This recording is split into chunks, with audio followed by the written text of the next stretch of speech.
Yeah, ready to go, buddy. Okay, 3, 2, 1.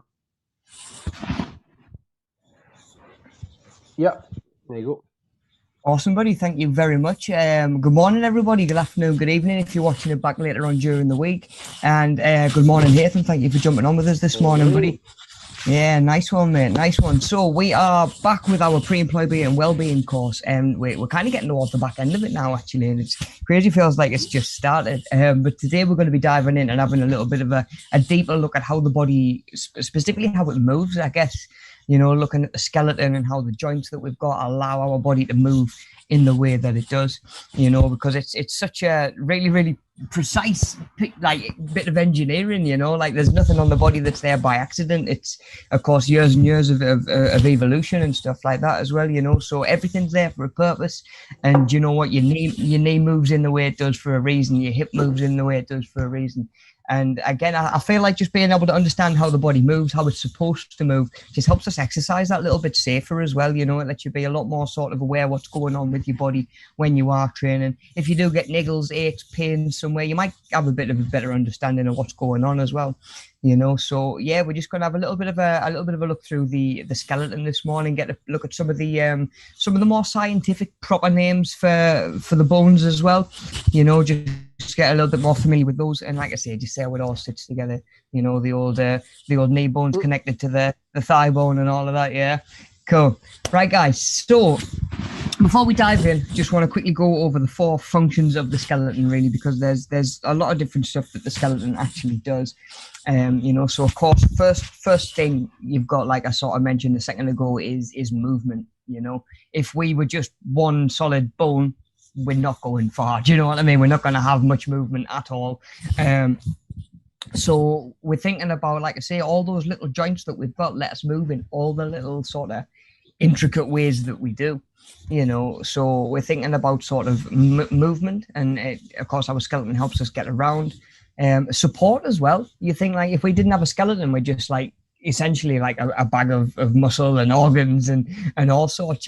So it's giving us that support and that shape as well, giving us that structure, and of course that sort of frame that we've all got. It's funny how humans can come in all these different shapes and sizes like everybody does, when really from a framework point of view we're all built around the same thing. We've all sort of got the same skeleton, we've all got the same things going on. So it's just one of those things to think about. Yeah, it's you know what, it's the same thing for everybody. Then we've got a little bit of protection. So of course we're protecting our vital organs, especially around, if you think about like your rib cage and stuff like that, you think what's underneath there, your heart, your lungs, and of course your sternum, your ribs, working to protect that as well. And of course your skull protects your brain as well. So we've got a lot of protection going on through the through the skeleton, through the bones as well.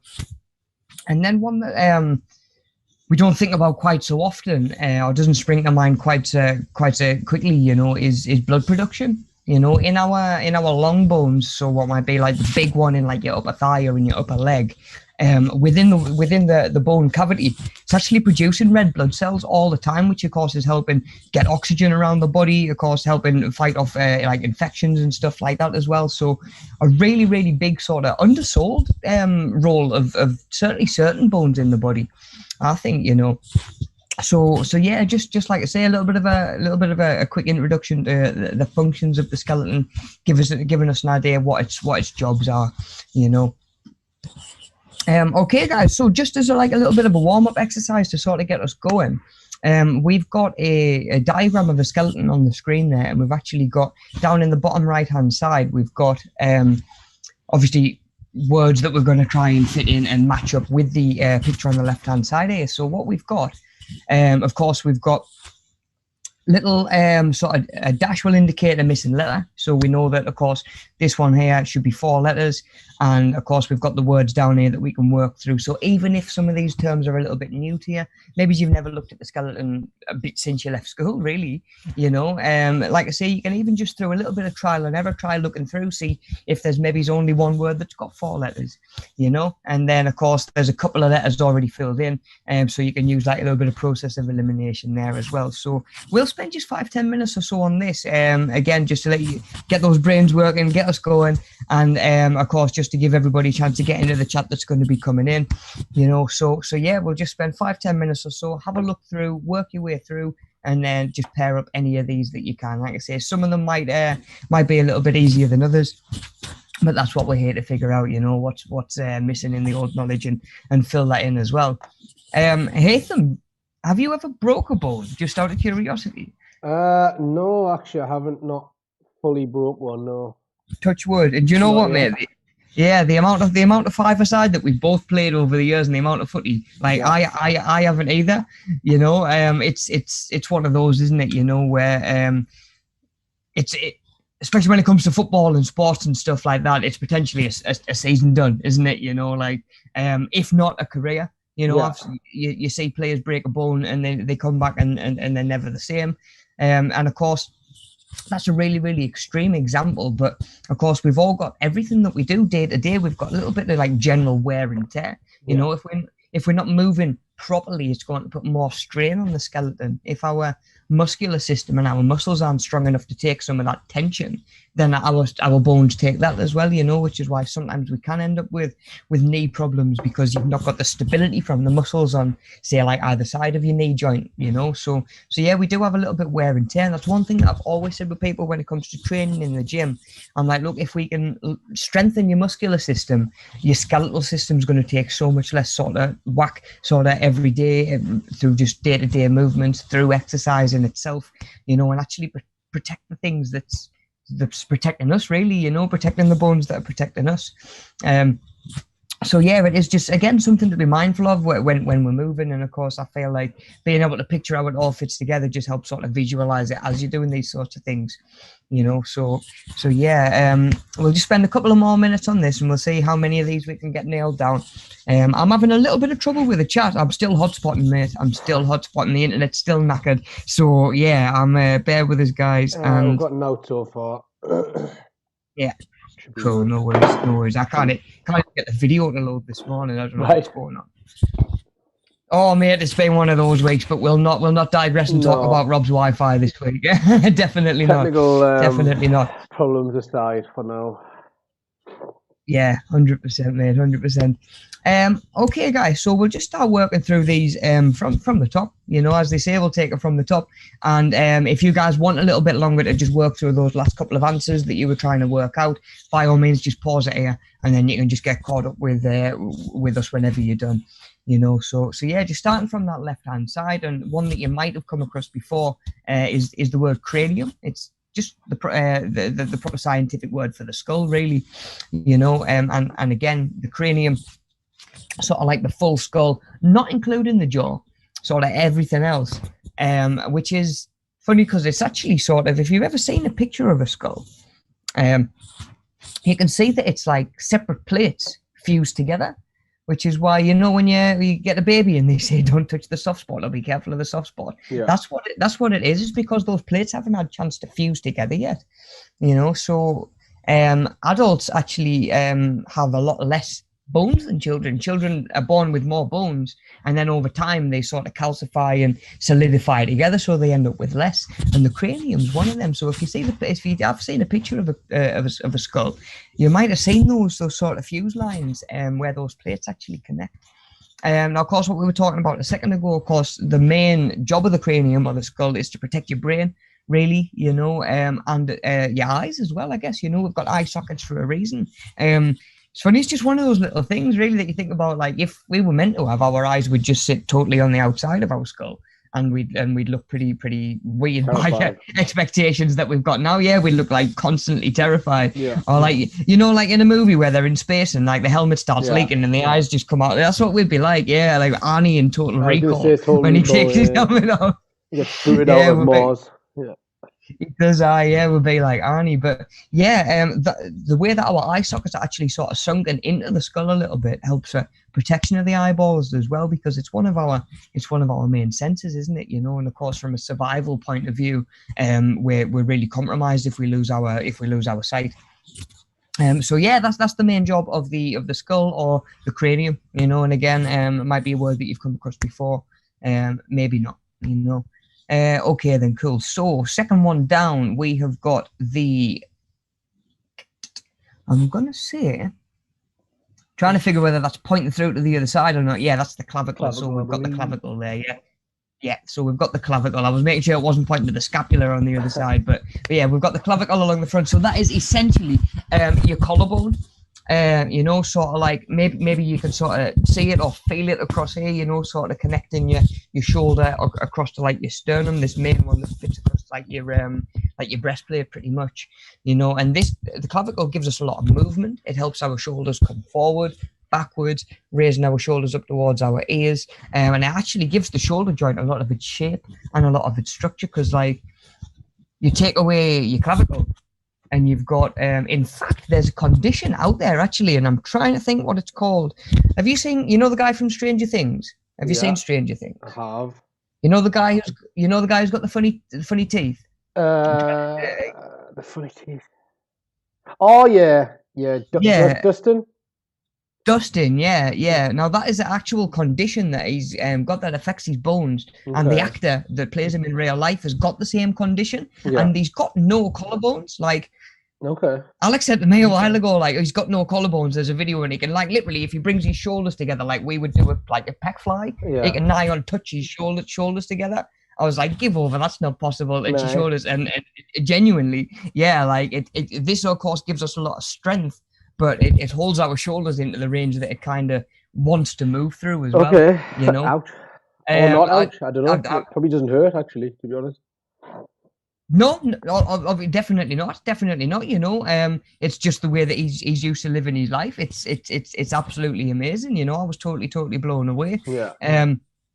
Just because I didn't realize it could affect all the other bones in the body as well as teeth as well. But yeah, just a little bit of a fun fact. If you didn't have a collarbone, yeah, you know, like chances are you could probably touch your shoulders together around the front of your body, you know, which is a long way to go if you think about it. Yeah, but it sort of makes sense, I suppose, when you push your shoulders in.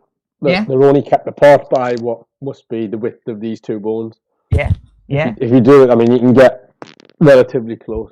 Yeah, it just, of course, gives us an idea of like not just the support that our skeleton's going to give us, but some of the shape as well, you know, that we get from being, or the bones being a specific way that they are.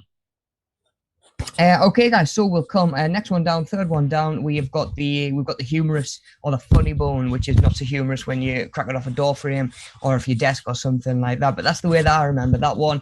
Big bone in the upper arm is the humerus, and like I say, it's probably one that you've heard called the funny bone before. Okay, cool. So coming down into the hand, we can see that we've got this one's pointing more towards sort of like the fingers and towards the hand itself, and we've got the carpals there. So if you've ever heard of something like carpal tunnel syndrome, of course that is affecting those muscles in the hand, and that is usually to do with sort of repetitive strain. So if you're doing the same thing, usually with your hands over and over and over, day to day, you know, again, you're talking typing quite a lot. I think it's only sort of recently that this idea of having, like, you know, you see them keypads that have got like the gel bit at the front that you can like rest your hands on. Yeah. Like that sort of thing. Those more sort of more ergonomic sort of products and stuff have only really sort of gone mainstream. It feels like the last 10 years or so, you know. I certainly see them more in offices and places of work and stuff like that. And it's just stuff like that that's going to protect those bones from taking more strain than they need to, from doing the same thing potentially day after day after day. But yeah, that's what they are actually referring to. It's called carpal tunnel syndrome, because those little bones in your hand that makes up your fingers really is your carpals and your metacarpals. Okay, so we'll come next one down, and that one is pointing through to the other side of the skeleton. So that one is the scapula. Yeah. So again, it's more commonly known as the shoulder blade. You know, if you've heard that term before, that's what they're referring to. You know, the scapula. You know, maybe you've been for a physio or something like that. You know, and they've made a note on your notes. Maybe it's one that you've come across where they'll mention scapular movement or something like that. You know, it's the sort of thing that they would write down on the sort of report. Maybe you've had a read through, and that's the sort of thing that they're referring to. You know, and again, I feel that's where some of this information comes in quite handy. Like, I went for physio once after a car accident for like whiplash, and I remember getting the report, and it said, tension at like vertebrae T2 and stuff like that. And I was like, what does that mean? And it's like, this person's telling me essentially what's wrong with me, and I don't really understand what it's saying to me, you know. So again, it just helped me understand that a little bit more. But yeah, that is where the scapula is. It's sort of through the other side. Of course, it's on your back, and if you can put one hand on your back and sort of bring the other shoulder forward and backwards, you can actually get the feel for that scapula moving, you know. And again, that's kind of its job, you know. Again, help the shoulder joint move, help them come forward, help them come backwards, and again, just gives us a lot of sort of rotation and movement of the shoulders as well. Right, guys, cool. So next one down, third from the bottom, we have got the sternum, which is the one that I mentioned not so long ago. Fancy name for the breastplate, I guess, you know. And it is essentially just this bit in the middle of your rib cage that your ribs will come round, connect onto this sort of central column, and it actually its main job, as well as supporting the ribs, its main job is just to be kind of it's a barrier. It's essentially like a shield between your heart and any potential sort of threats to it, I guess, you know. Our major organs are within our rib cage and behind our sternum for a good reason, you know. It's not by accident. You don't want them coming out, like, definitely not. Exactly. You know, and again, we've sort of mentioned a lot of the different jobs that the skeleton can do, and we've got some bones, of course, that it's got to do more than one thing, you know. And the sternum's definitely one of those, you know, because if that's not there, if this breastplate isn't down the middle, of course your ribs have got nothing to connect to. And if your ribs aren't connected to anything, they're just sort of free floating, and they're much more likely going to snap, crack, break, whatever, you know. And at the same time, yeah, like if you've ever, again, it's something that I can think of even just through sports, like if you've had somebody go into your chest, like I remember slide tackling somebody once, and they just essentially like lifted both feet and dropped both knees onto me sternum. I was like, yeah, thank you. But I tell you what, I was glad it was there. So yeah, that is what the sternum is. That is what it does. A lot of support and a lot of protection for some really important organs as well. Okay, cool. So second one up from the bottom, we have got the spine. Probably one of the ones on the list that you're more likely to come across before. I'd have thought, you know, maybe you've heard it called the spinal column. It's the same thing, you know. It's kind of from the base of the skull, this collection of individual little vertebrae, individual little bones that comes down and makes up the pretty much our sort of the main column, I guess, that we're built from, really. You know, it's our, quite literally, our backbone, you know. For all the times you might hear that used as sort of like an analogy, like that is our backbone, you know. Everything goes through it. Of course, plays a big part of protection for the nervous system as well, which of course needs to run from the top of your body down to the bottom. And it gives us a lot of movement as well, especially lower down in the spine as well. You know, I find that that is why when we get back pain, you know, a lot of back pain that we do sort of come across is usually lower back pain, you know, and a lot of it is to do with just this bottom section of the spine that is built to give us so much more movement than the sort of like the higher parts of the spine, you know. So again, that is why that takes a lot of the strain, that takes a lot of the whack there. But yeah, the spine is actually split up into different sections as well, but they're all just little collections of vertebrae, divided by sort of like cartilage, really, you know. And again, if you've ever heard of anybody slipping a disc, that is what that is, you know. Some of that cartilage actually, and potentially even the vertebrae starting to bulge and sit out of place in that spinal column, you know, which again helps us understand why it can be so painful and problematic. Again, you know, mentioning all those nerves that run through and round your spinal column as well, you know. That's why, again, it's so easy to end up with something like sciatica. If you've obviously heard of sciatica, it is the sciatic nerve which runs sort of through your back and hip joint, and it is just something impinging on it, you know, which is why you can often feel it down into your toes, you know, feel like it's burning, just because, like I say, it's something pushing on your nervous system. Can even be like you're sitting in the wrong position, kind of. Yeah, definitely. You just got it like trapped or nipped or something. And it's just gonna bring everything out a little bit and just sort of lean on it. And then if you go back to being in the correct posture, I'll stop doing it.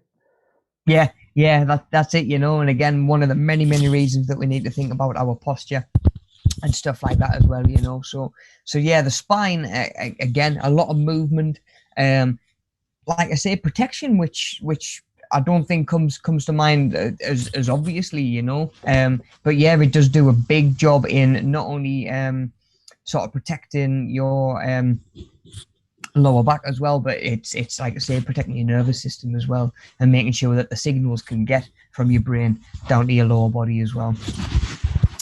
Okay, so that was the spine, and then we've got another one just on at the bottom of this left hand side, pointing over to the foot, and that's where we've got the tarsals.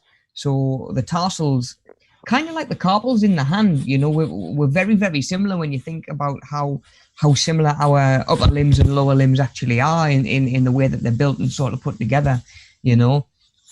I think it gives you know, a lot of credibility to the fact that we potentially used to walk on all fours, you know, and have maybe like evolved away from it, but tarsals, again, you know, they sit quite high up towards the ankle joint, just like the carpals in your hand sit up towards the wrist joint. And then further down in the foot, we've actually got the metatarsals, which are smaller, kind of doing the same thing. And again, you know, especially if you play sports or follow the sports, that might be one that you've come across someone breaking or certainly bruising, you know, a bruised metatarsal, a hurt metatarsal. I remember it was either one World Cup or one Euros that I think Wayne Rooney was just knackered for. Yeah, Rooney did them. I can't remember what year it was. I think Beckham had done them as well. Very easy to break, to be honest, especially really? Like you drop something on your foot. Mm-hmm. You'll sharp know that you might not break it, but you'll realize how unprotected your foot is. If you drop something on it, there's no flesh there, is it? It's all just bones and cartilage, and it's like, oh my god, like just that. Exactly. As soon as you stub your toe, or you knock your foot on something, you just feel it because there's nothing there. There's no protection. That's it, man. That's it. You know, like like there's one thing that get me cursed, and it's stubbing your toe on something. Like, definitely, but straight onto the bone, into the cartilage, and it's just like, well, there we go. There goes my foot. Yeah, that's it. You know, that's all it takes. I remember Michael Owen doing his at one point as well. You know, like I've seen players have missed full seasons for a metatarsal, pretty much, haven't they? You know, and it's just a tiny little bone, in the foot. And like I say, we've got the tarsals like higher up towards the ankle joint, and then as you move down into the toes and they sort of branch out, that's where we've got the metatarsals as well.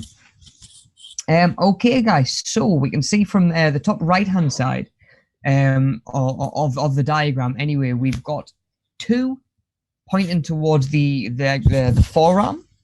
Yeah, and we can actually see from the picture, the forearm is two bones that sort of run alongside each other. I don't know what the pose is all about, like. Yeah, I'm not really sure what's going on there. Some kind of flamenco. Yeah, I'm not sure who this person is. Yeah. Okay, guys. So he's got the moves. Yeah, definitely got the moves. More moves than I've got, that's for sure. Right, guys. So yeah. Right. I've just had a message flash up saying that the internet's flashing, struggling a little bit. So let us know how things are your end, guys. But yeah. So in the forearm, yeah, we've got two separate bones, and we've got one is the ulna and one is the radius. Yeah, so of course we can see from the diagram, of course, the one that is 4 letters must be the ulna and the other one's going to be the radius, yeah? But of course, when we're walking around day to day and we're trying to think about it, of course, we're not going to have that sort of information there in front of us. So, well, the other issue is you can't really see it. It's under your skin. So. Exactly, buddy. You know, you've got pain in it. You're not going to be like, yes, that's definitely me ulna. I kind of see. Definitely me ulna. Yeah, definitely. And it is, if you think about it as well, like, because they run from, of course, the humerus. They run from the forearm. If they're running alongside each other, and you rotate your wrist, then the bottom part's going to stay where it is. And then, the top is actually going to fold over, and they're actually going to sort of interlinked as well. So, of course, even just where your hand is going to sort of dictate where each bone is and remembering which is which. So the way that I remember it is I come down from the little finger, and I think, of course, there's two words, one of them shorter or littler than the other. And I just think little word from the little finger. So this one down here is the ulnar, and the radius is coming down the inside. Yeah, that's the way that I remember it. Little word, little finger, because of course ulnar and radius. And then just trying to pair up which of the two is which, you know. So yeah, ulnar and radius in the forearm. And again, you know, we'll cover them when we get to them in just a second. But we can see from the, in fact, we really can't say, that's quite a bad picture to be honest. But the in the lower leg, it's exactly the same. We've got two bones, of course. We've got the shin bone, and then there's a little one at the back as well. So again, you know, our lower limbs really similar in the way that they're built to our upper limbs. Which brings me back to a question that you raised last week, I think, buddy, when we were covering something else. It's like, why do we have a kneecap to protect that joint when it opens up? And of course, like if we bang our knee on something, but elbows that we're more likely to lean on and stuff like that, we don't have an elbow cap, do we? You know. And then, like you said before, you lean on your elbow and you can actually feel your fingers starting to tingle sometimes. You know, just because if you've ever like rolled it, like sometimes I'll be like that and I'll do that and I'll just get like a shooting pain up my arm and I'll be like, oh my god, and then I'll try and do it again and it won't happen. So it must be like moving. It's like right in there. The nerve must run from there up to here, and obviously that controls all this. So if you ever lean on it by mistake, you'll feel like your whole hand it'll either do that or it'll shoot open. Yeah, it's like you're being electrocuted. It's horrible. Such a strange feeling, isn't it? You know, because that's how our nervous system works. It is electricity, pretty much. You know, and yeah, like I say, exactly the same as with the sciatic nerve. Exactly the same as anything that could run through your knee. That nervous system needs protecting as well. And some of these bones are actually more to protect your nerves than to protect muscle or organs or anything like that. Yeah, and I think that's the other issue is a lot of people self-diagnose themselves, myself included, with things like sciatica. But if you just a lot of it could be muscular, that's pulling your bone in a certain direction, that's making it lean on something, or you've got inflammation or whatever it is. Like you can't have. I don't think you can have inflamed bones. I don't know. I think it's rare. I don't believe so. I don't believe so. But around it and all the soft tissue and stuff, all it takes, like. You really will, if it ever happens, appreciate that. All it takes is one of your, say, your neck, one of the parts of your spine to be slightly out of position. Even if it's not slipped, it's not come out. It's just slightly to the right, maybe. Mm-hmm. That'll cause all sorts of problems with everything. You'll be in pain. You'll feel it. Yeah. It's not where it's supposed to be. Like, trust us, it knacks. You say, little day-to-day movements that you should be able to do pain-free. Yeah. All of a sudden become a lot harder, don't they? And not necessarily through the full range. That might be just like, okay, well, I get to here, and then that's it. I'm totally locked out. Yeah. When really it should go all the way down to there. I can only get to about here, and it's just it won't go any further. Yeah. Yeah, it's funny how, of course, like you say, buddy, like one problem somewhere can just have such a big knock on, like it's like a chain reaction, really, isn't it? Yeah. You know, and cause problems all over the place, you know, buddy, like you say. I remember one guy once I was working with, he had a bad shoulder, and it turned out to be a problem with his calf. And if that doesn't tell you just how far this pain can kick up your body or refer elsewhere in the body, that's what we would call it, referred pain, because you feel like it's in one place, but it's actually sort of getting passed on from somewhere else, really. Yeah, it's just frustrating, isn't it? Yeah, it really is. Yeah, you know, and again, it just gives even more credibility to the argument that we need to be training for good movement and of course to support our skeleton. And it's not just about, you know, big chest, big biceps, you know, like that sort of thing.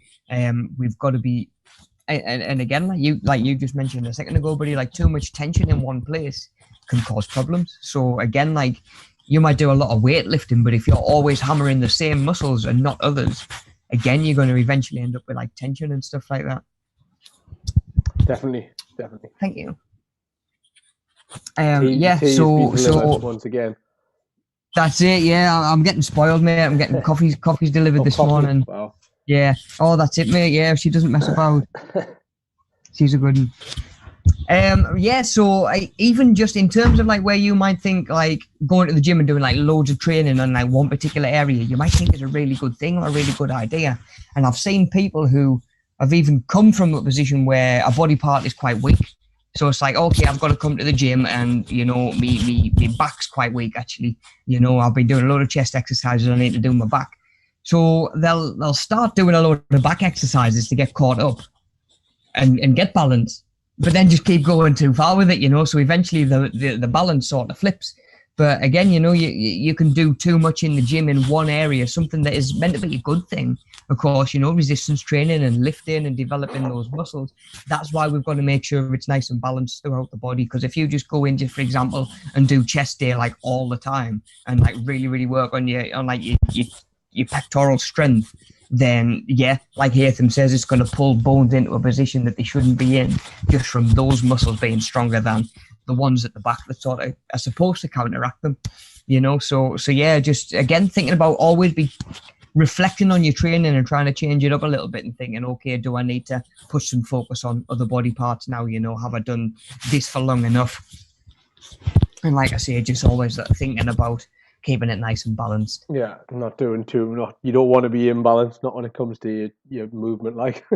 Exactly, it's exactly the same as like something that we always go on about, that sort of knee pain and knee problems and stuff you can get from playing a lot of football and sports that are quite quad and glute dominant, but your hamstrings don't get much work, so then you've got tension sort of down the front or up the front of your leg because your quadriceps at the front of your thigh are really tight, almost pulling your kneecap upwards, and your hamstrings at the back aren't strong enough to put the same amount of tension in. So yeah, you do end up with pulling in a way that it shouldn't be moving, and that's where you get discomfort and a little bit of pain as well. So yeah, again, that is why understanding this and having a good idea of this sort of stuff can help us make sure that we're training well, exercising safely, and not actually taking time and energy out of our day to do something in a way that's just going to cause us pain and discomfort down the line anyway, because I don't know anybody that trains for that reason. Do you know what I mean? Like, why have you joined the gym? Or I'd like to be in chronic pain in 6 months' time. Like I've never had it. So I want debilitating pain all the time. Yes, please. Yeah, within a year, I'd like to be unable to actually come and train. Please, yeah, if we can make that happen. It's not why people join the gym. And do you know what? Like I always say, the gym isn't for everybody. That's not why people exercise. I should say, we exercise for a lot of different reasons, and that's not one of them. So just making sure that it's nice and balanced, and of course, any sort of pain and discomfort that you're getting, think about, it might not be right. I need painkillers. I might not need to go to the doctor, but that doesn't necessarily mean that there's not something you can do to at least make it a little bit more manageable. Yeah. Oh, what a man, he muted his mic as well. What a guy. Right, guys, so back to our diagram. We are third one down on the right-hand side. Plus one that I've mentioned a couple of times already. We have got the rib cage. And we can see, again, coming back to what I was on about when I mentioned the sternum, the ribs actually come round, so they start at the spine. And most of them come round and actually connect to the sternum at the front. So you've actually got like a full enclosure. You've got like it is a full sort of cage there, and then from the picture as well, we can actually see that some of them lower down. So lower down the spine, they come round, but they don't actually connect on at the front. They don't actually connect to the sternum. We can see that the sternum comes down about here. And the ribs, all the ribs down at that point do connect. All the ribs underneath don't have anything to connect to at all. Now, of course, the really important organs sit a good bit higher behind the ones that are fully connected and are much less likely to break. But that is exactly the thing, these lower ones that are only connected at the back and not the front are more likely to be the ones that you might crack, or bruise. So yeah, definitely something to think about there. Especially if you've ever bruised a rib or cracked a rib, it can become really, really painful to even just breathe. Not to mention like coughing and sneezing and stuff like that. And I think one thing that people really, really do overlook, because of course when we look at the picture of a skeleton and the ribs, there's no muscle there. What the picture doesn't tell us is that in between each rib is actually muscle. And it's what we call the intercostal muscles. And of course, we can damage that as well. How are we doing, buddy? How are we doing? I'm going to get some water. I was having a big old coughing fit there. Oh, good, yeah. Oh mate, glad to have you back. Glad to have you back. I made it. Funny that's happened just there. Actually, I've just moved on to talking about the rib cage and the fact that, you know what, how easy is it to hurt your ribs through a coughing Mate. fit or But something like that. You know, you mentioned about going into a tackle in football. I once, by an absolute accident, someone fell on top of us, and their elbow went into my rib, and I honestly I thought I couldn't sit up. I was just like, this is the worst thing. And then for about 4 weeks afterwards, like I went back to the gym after about 2 weeks, and I tried to do just the bar.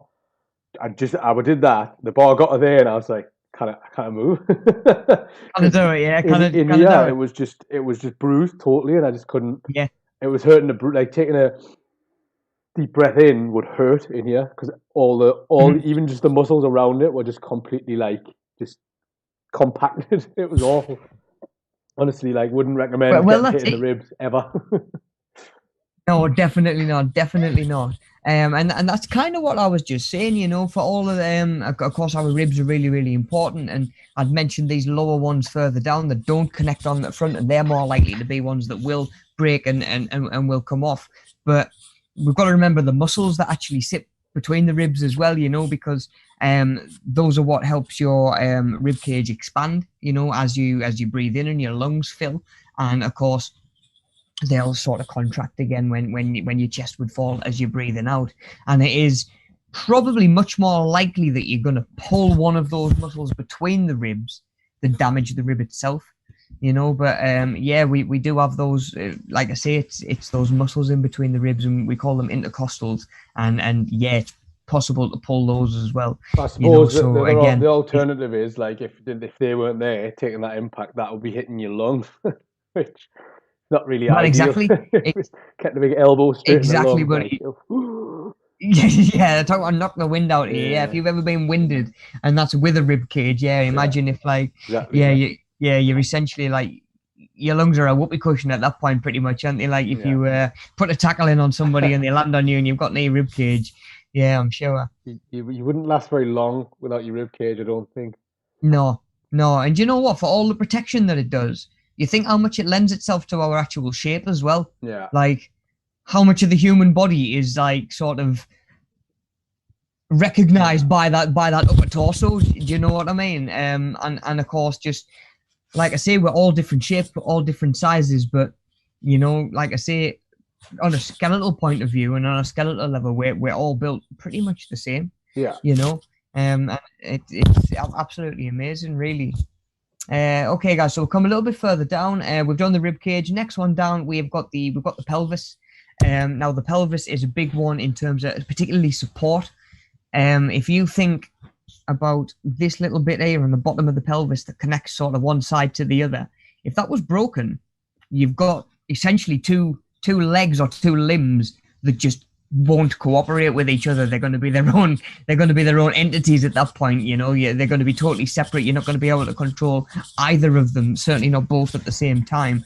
And of course, again, your nervous system, everything from brain down to lower body runs through your pelvis as well. So there's some protection there as well. And the pelvis itself actually protects part of the lower spine as well. You know, we've got like your tailbone, which is sort of like fused vertebrae at the bottom. There's another one you don't want to ever land on that. Like, No, or certainly you don't want to bruise it. You don't no. want to bruise your If tailbone. you've So, ever had like been on a slippy set of stairs and you've slipped down them and sort of like bang, bang, bang all the way, you know when it's like something out of like a Looney Tunes cartoon or something where yeah, you you hit hit everyone on the way down. every single step, and then you Yeah. stand up and you're like, oh my god, it's happened again.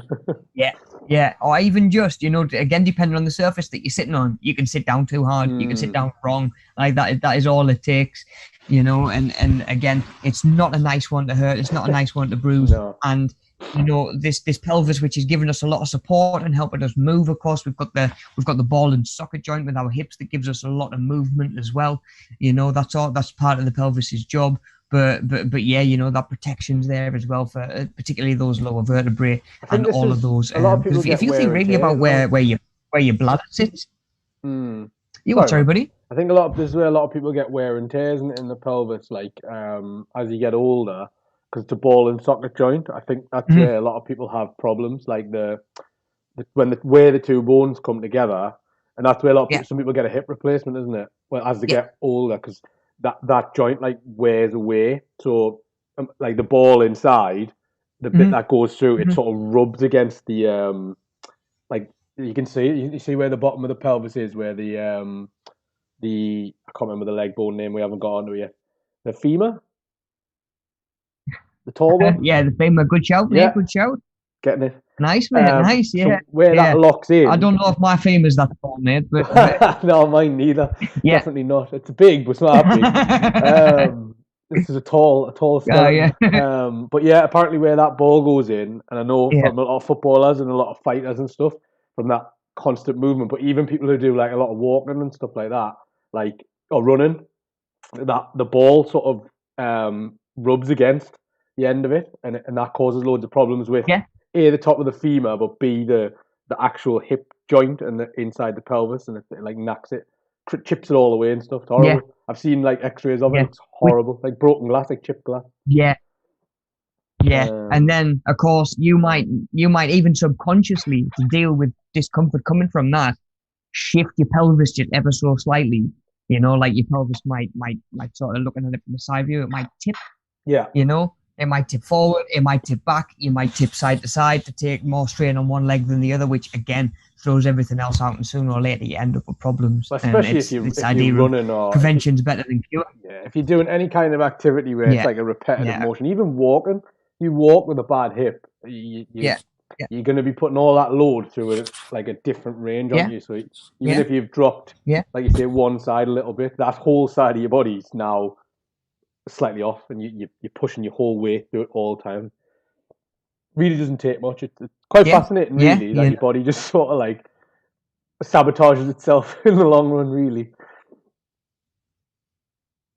Oh, it really can, yeah. You know, it's one of those things like any machine, I guess. It's not built to last forever, you know. Now we can help it last longer, and that's where we're talking good foods. Can we get good fats in and good oils to help the hip lubricate itself, you know, and all those other joints that need to sort of self-lubricate as well, because of course if there's fluid there, those bones aren't grinding against each other quite so much, you know. And again, like we sort of mentioned earlier on, if you strengthen the muscles around the hip joint, the bone is taking so much less pressure and less strain as well, you know. Now that's where I'm saying, like, of course, now's the best time to start, because the longer you leave it, the more wear and tear you're going to get, and the harder it becomes to deal with, you know, which is why, again, we don't just jump on the leg press and bang out like 200 kilograms or whatever it is. You know, we've got to think about all those different ways the hip joint can move, because exactly like Hatham said, it's a ball in a socket joint, which we're going to get a look at in a second. It's exactly the same as your shoulder.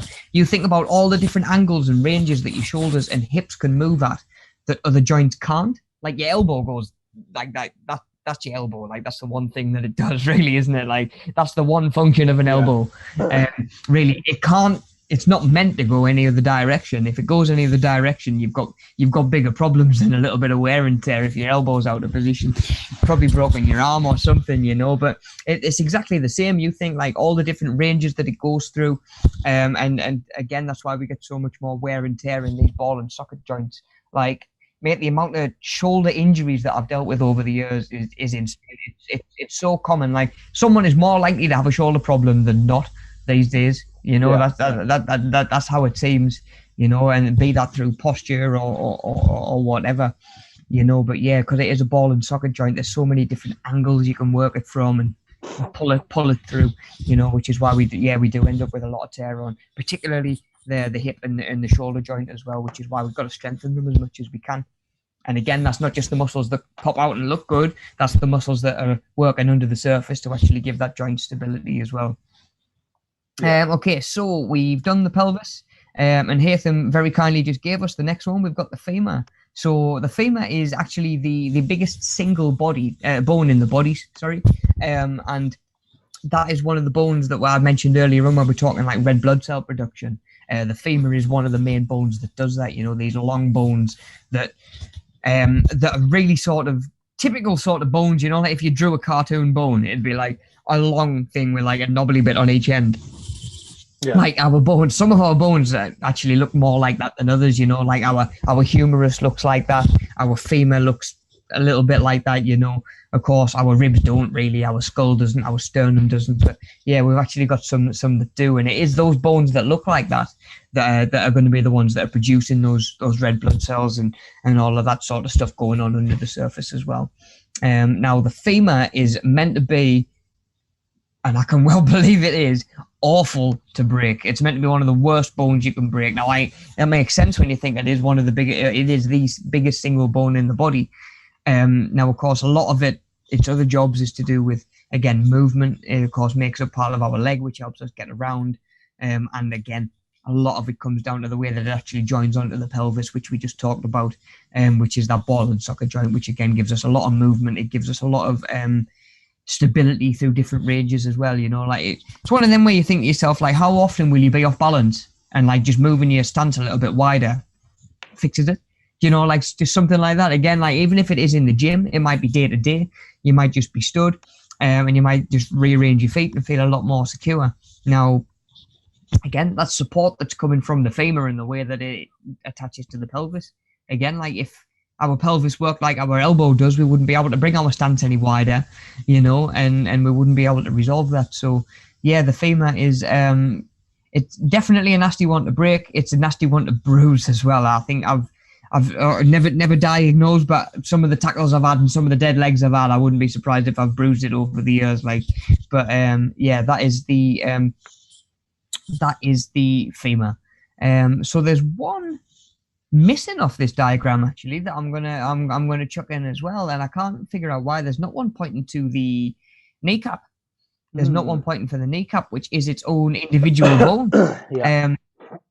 Like me and Hatham were talking about not so long ago, you know, it's almost just like it's kind of like just a disc, you know, like it's like a semicircle really, isn't it? You know, if you've ever seen like one of those Bosu balls in the gym where like one side of it's flat to sit on the floor and the other side's like an arched ball sort of thing. Like it's just that sort of shape. And like I say, a lot of protection for the nerves that run down into your lower body. A lot of protection for the like I say, that nervous system that goes through there, and it helps us. It doesn't add to movement, but it helps protect us through certain movement. You know, our knee would move the same whether the kneecap was there or not. And the proper scientific term for that is it's the patella. So I'll have to make sure I add that on there for the next one. It's another one where if you lean on it or you land on it, it knacks. What's that one? Sorry, buddy. If you lean on the kneecap. Yeah. If you even if you do something, I don't know, if you're fixing something, but you have to be like down at the level of the skirting board or whatever, and you kneel for too long, and you stand up, you're like, oh my god, I'm in a bit of agony here. yeah. Or do you know what? It doesn't even have to be too long if you just kneel on the wrong part once. Yeah. Like you know about it straight away. It's almost like an automatic response, isn't it? Sort of like burn. Yeah. Like that's the sort of thing where your body might actually sort of twitch and move off of that spot before you even sort of process what's going on. like your body's sort of pain and sort of like threat avoidance sort of kicking in, you know, that sort of thing. Instinct. Off of that. Yeah. No, thank you. I don't like that. You've got a kneecap for a reason. Yeah. Right, guys. So these two in the lower body, anyway. So we've got the tibia, which makes up which is the shin bone. Yeah. So the tibia is the big one that runs down the front of the leg. And again, that will be one that I guarantee you've banged on something at some point. You know, we've all banged our shin. I dare say none of us have ever enjoyed it. And again, you know, there's not much, like Hatham mentioned earlier on with the foot as well, there's not much muscle going on down there, especially down the front of the leg. You know, we've got obviously your calf muscle down the back of your leg. But there's not much muscle on the front. There's not much that's going to take that pain, you know. There's like a thin layer of skin, and then it's like shin bone, you know. And again, giving us a lot of protection, giving us a lot of support. Of course, we probably wouldn't be able to stand up if just one of those bones were there and the other one wasn't, you know. So yeah, giving us a lot of support, a lot of protection.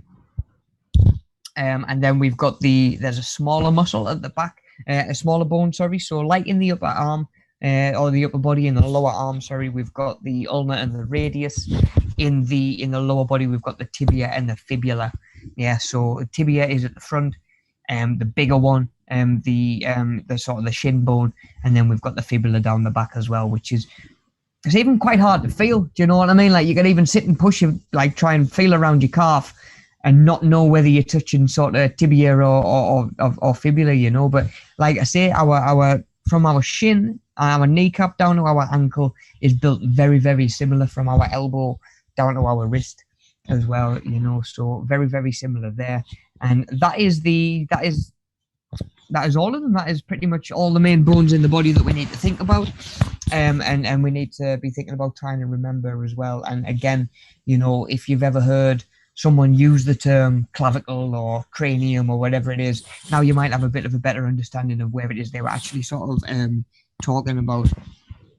I remember there being a board game growing up called, was it called Cranium or something like that? And that was all to do. That was all to do with like IQ and trivia and stuff like that, I think. So that's always helped me remember that one. Yeah. Considering that's not your brain. Cranium. Yeah. Yes. Yeah. To say that it's more to do with your brain, and the game's named after the actual skull. Yeah, I thought about that actually. Yeah. It's a bit strange. Although, what is the scientific name for the brain? Gotta have one. Do you know what? It depends how far you go with it, because scientifically the brain's got loads of different sections as well. You know, you've got the like the hypothalamus and the cerebral cortex and stuff like that as well. So I don't know if there is. Cerebrum? The cerebrum, maybe. The yeah. largest brain structure in humans.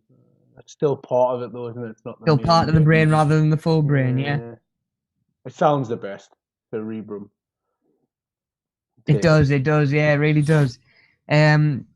Also, my chat's just updated, and I've seen we've got Gary in this morning. Morning, guys. I'm feeling quite honoured that the one thing that my phone has actually updated this morning is your comment, buddy. You know, appreciate it. Mine, you know, oh, there we go. I had to click right back on the window. Yeah. Morning, man. Yeah. Nice to have you in, buddy. I've done what I always right, do, guys. Accidentally opened about 100 windows trying to click back on.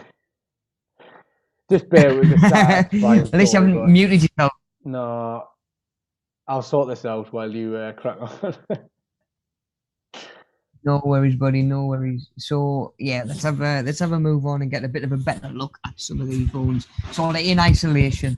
So again, we'd mentioned the cranium, and like I sort of mentioned earlier on when we first came round to it, the jaw isn't actually included in that. The jaw is known as the mandible, and it's its own bone.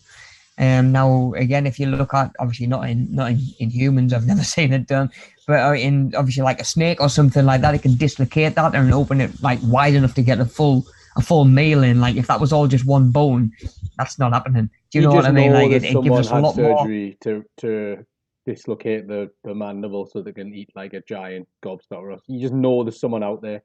Probably just someone who wants to do like a Big Mac and like one sitting or something like that. Just like they definitely full meal straight in. Oh yeah, definitely. When you see some of the body modifications that goes on these days, buddy, I wouldn't be at all surprised.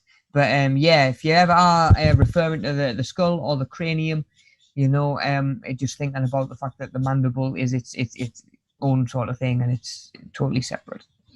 Right, guys. So we have got on the next slide. We've got the spine and we've got the pelvis.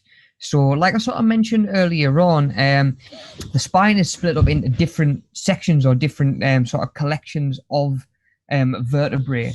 So at the top, we've got this little blue section here, and we've got that is what we would call the cervical spine.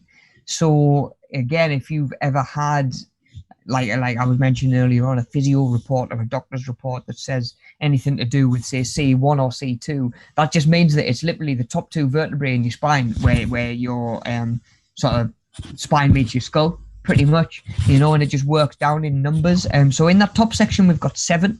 So of course you'll see obviously C up to 7 or whatever it might be. So we've got the cervical spine at the top. That's the top 7. Then we've got the thoracic, which is the next 12. Which we can see here is the little pink section that runs kind of from where the collarbones are right the way down to the bottom of the rib cage and where the ribs actually sort of originate. That is the thoracic spine. And then at the bottom these little green section we've got is the lumbar spine. And again, if you've ever come across the term like a lumbar puncture or something like that, you know, if you've ever seen like medical shows or anything like that, that is the area that they're talking about. And again, there's 5 down there. There's 5 vertebrae down there. And again, thinking like when you're talking to each section, like the number starts again, you know. So when you're talking about the thoracic spine, the first vertebrae in thoracic would be T1. Yeah, it's not like T8 because it's after the first 7 in the top part of the spine. But yeah, so we've got the 5 in the bottom part of the spine as well, and that is where I mentioned a lot of your movement actually comes from. And when we can see how it sort of fits in relation to the pelvis and the ribs, that kind of makes sense. You know, there's ribs here, then you're not going to get as much movement from these vertebrae because your ribs would be all over the place. But like I say, again, when it comes to a lot of pain, it's usually these 5 at the bottom, you know, or that's where the pain is anyway. I'm not saying that that's where the problem is. You know, again, your problem could be in your hamstrings, it could be in your lower back, but or your upper back, but that's where the pain's normally going to sort of end up being. And then we can actually come across to this picture on the right hand side and look at the pelvis, and we can actually get a better look at those lower vertebrae, you know, the sacrum and the coccyx as well. You know, these little 2 groups of fused vertebrae together, which, like I say, we sort of mentioned earlier on. We can see the pelvis gives them protection, and we can see that it gives the pelvis support as well, you know. So it's almost like it goes both ways, sort of thing. You scratch my back, I'll scratch yours, sort of dealio going on there. And yeah, like I said, these vertebrae will be fused and they shouldn't move. And if you've sat in on any of the other sessions where we're talking about poor Ronnie Coleman and the fact that he's had all of his vertebrae fused together, all of these that should be separate and move in their own sort of right and in their own way, all of them pretty much look like this now, with potentially metal plates in there, making them all just one, which is why he's got a lot less movement in his spine than the majority of us, you know. So yeah, these are meant to be fused at the bottom. The ones at the top aren't meant to be fused. They are meant to be separate, and they're meant to give us a lot of movement. Oh, I forgot I could do that there. Right, guys, okay. And then, yeah, just to give you a bit of a better idea what Hatham was referring to earlier on, because we couldn't get a really clear picture on that of the diagram, this is that ball and socket joint that we're talking about, where sort of like the femur has this ball, and then the pelvis pretty much has the socket or the cavity for it to fit into and move around. And again, if you've ever dislocated a hip or seen a dislocated hip or shoulder, you know, again, that is why that can be really, really painful. It's a big joint. There's a lot of muscle to help it move in a lot of different directions, you know. And one of these coming out of the socket is certainly something that you're going to feel and you're going to be aware of. That's for sure. All right, guys, cool. So spinning on, like I mentioned earlier on, we've got the rib cage, and some of them connect round to the sternum. They're going to be the stronger ribs. That is, of course, why your heart and your lungs sit higher up. And then further down, we have got these sort of floating ribs, which don't actually come all the way around and connect. Do you know what? I'm not entirely sure why we've evolved that way. It's quite interesting when you think about, like, surely it would be more beneficial to have all of the ribs come round to the front and protect everything that's in there, you know, rather than just sort of the top of half where your heart and your lungs are. But yeah, from an evolutionary point of view, we've obviously realized that we don't need that protection that low down, you know, and it is just to sort of protect like these internal organs a little bit higher up. And then we can see how the sternum actually comes into play here to sort of hold it all together, almost like the glue that, or like the foundation that gives them all something to stick to, and in turn make everything around that area a lot more sort of solid and a lot stronger. So yeah, the sternum, it's almost it's your breastplate pretty much, and it is pretty much just a slab or a sheet of bone which is just there to take impact, really, you know, take impact and to give those ribs plenty of support. Okay, so sort of while we're still sort of thinking about that sort of upper body and coming across into the shoulder joint, we can see the sort of the collarbone that I'd mentioned earlier on. And we can see sort of runs from top of your rib cage, top of your sternum, out to the shoulder joint itself, and makes up part of the shoulder joint. And then on the reverse side, we've got the scapula, which kind of, the clavicles will move to sort of pull things forward and give you movement at the sort of like that sort of front space. And then the scapula will work to retract your shoulders, bring your shoulders back. Like if you were to sit up in your chair and try and push your chest out, you'll feel your shoulder blades start to come back together.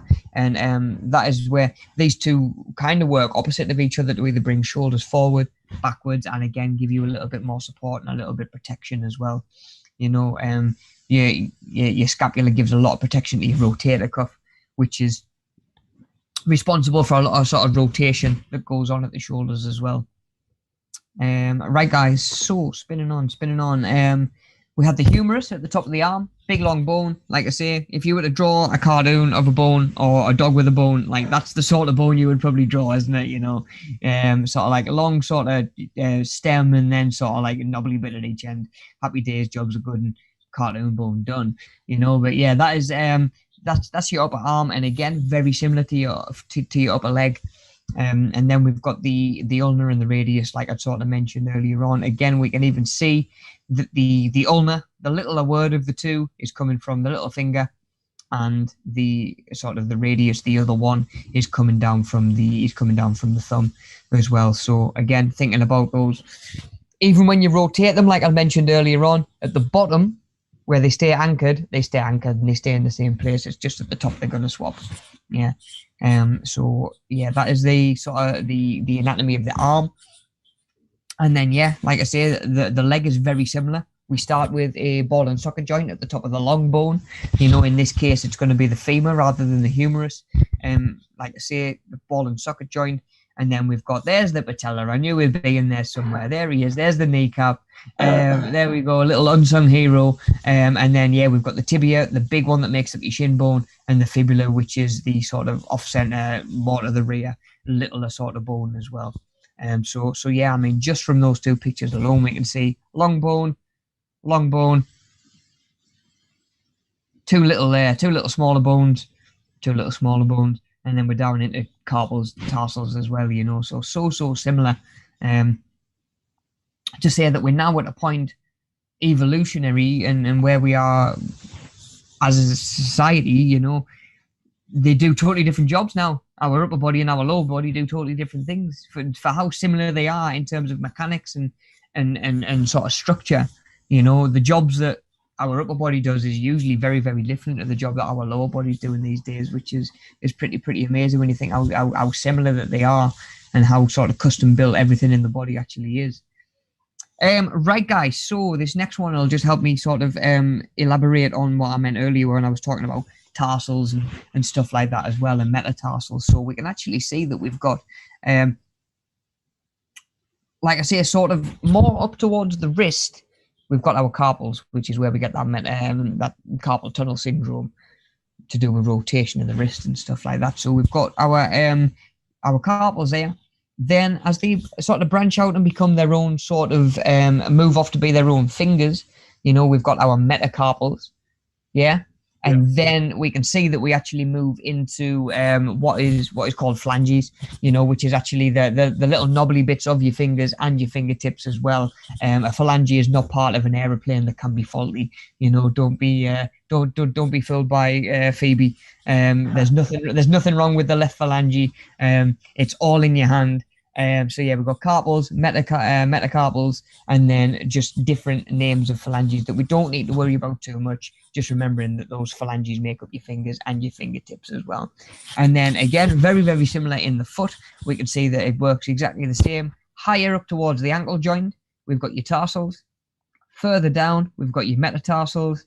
And then further down again, we've got your phalanges again going into sort of be like your toes and the tip of your toes and stuff like that as well. So again, very, very similar in the way that your hands and feet are made up, and a lot more complex than I think we'd probably give them credit to as well. You know, when you think about all these little individual bones together that sort of make up your wrist joint, and how much range and how much flexibility we can have at the wrist joint.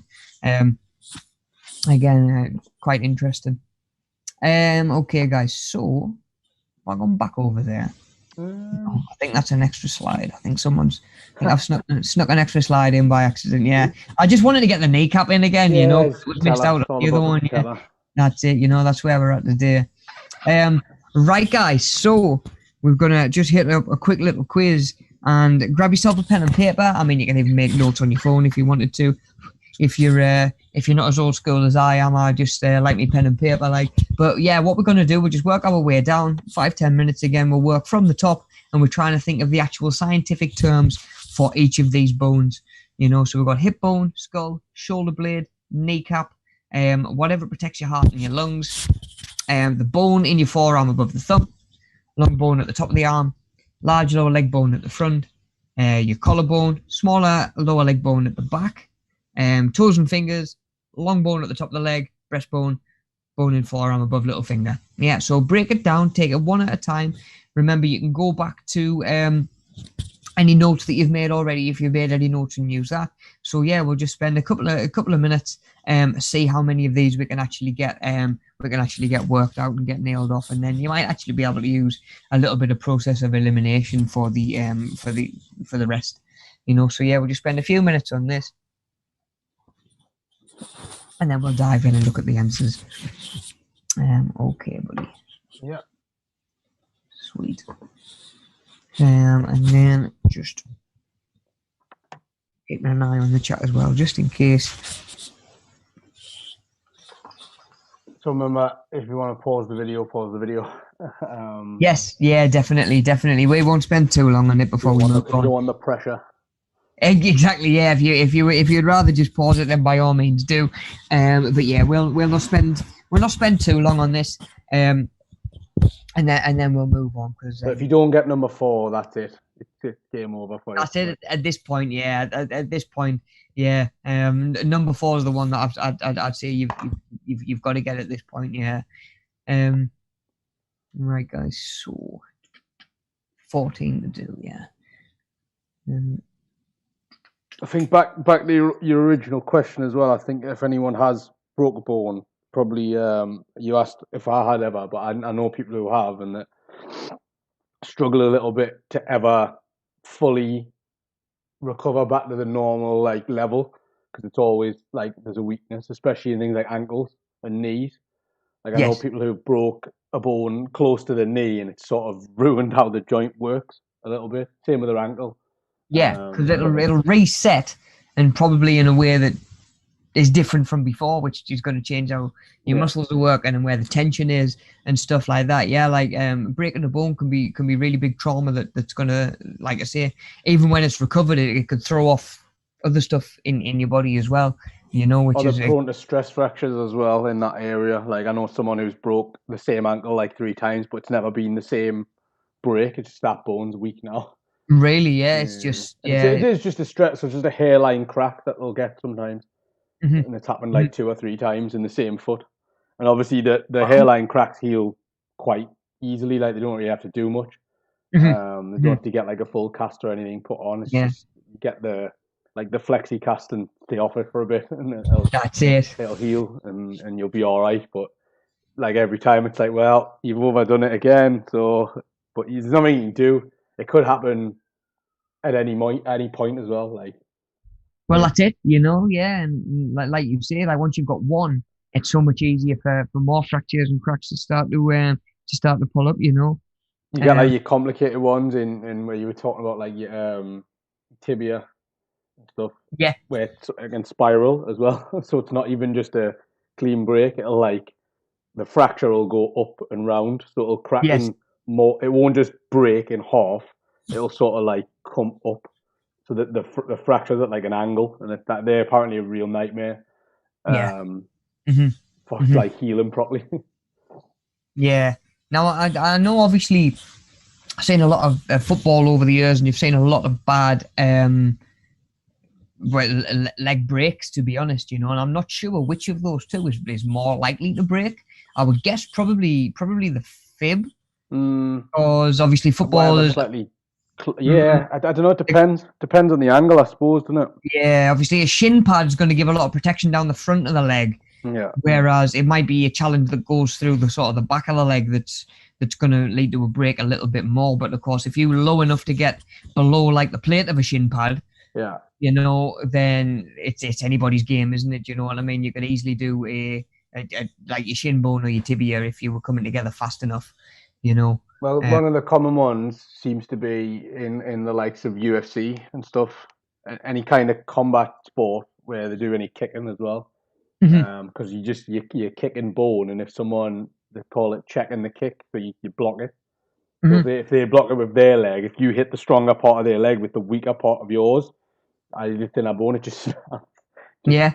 Or you crack it, like it just happened at the weekend. The bone cracks when you do a kick, and then you go to stand on that leg, and the leg just gives away.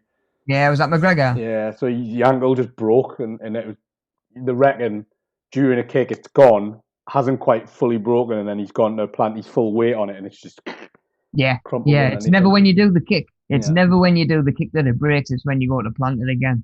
Yeah, like you say, that fracture's probably started. The break probably started with the kick, and then when he's gone to put the rest of his weight on it, it's just sort of gone. But if you've got weak bones because you haven't been doing enough like resistance training or whatever, or you're just frail in general. Some people have weak bones, like it just happens. Yeah, of course.